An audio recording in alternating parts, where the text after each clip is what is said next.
Une 4e place en championnat, un 8e de finale en Ligue des Champions, une finale en Coupe de la Ligue et une victoire en Coupe de France. Énuméré comme ça, le bilan de l'OL a de l'allure, sauf que pour la première fois depuis 13 ans, Lyon ne jouera pas la Ligue des Champions l'an prochain. À l'heure des comptes, Jean-Michel Aulas préfère retenir la première partie du constat.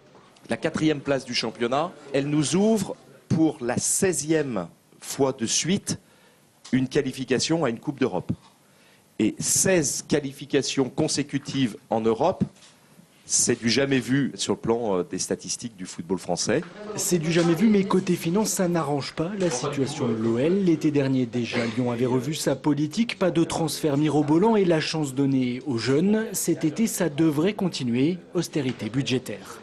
On a fait confiance aux jeunes. Si on arrive à en sortir encore 2 ou 3 cette année pour venir compléter l'effectif, c'est une chose qui est très très importante pour notre club. Ce qu'on peut dire, c'est qu'on ne fera pas de recrutement important sur des valeurs de joueurs très élevées, et puis qu'on laissera partir un certain nombre de joueurs. C'est clair, l'OL n'est plus le même club qu'il y a quelques années et il va falloir s'y faire. Le groupe pro va d'ailleurs passer de 23 à 20 joueurs seulement. Selon Jean-Michel Aulas, seuls Hugo Lloris et Lisandro Lopez sont intransférables cet été. Quant à Rémi Garde, lui, il devrait prolonger son contrat de 2 années supplémentaires.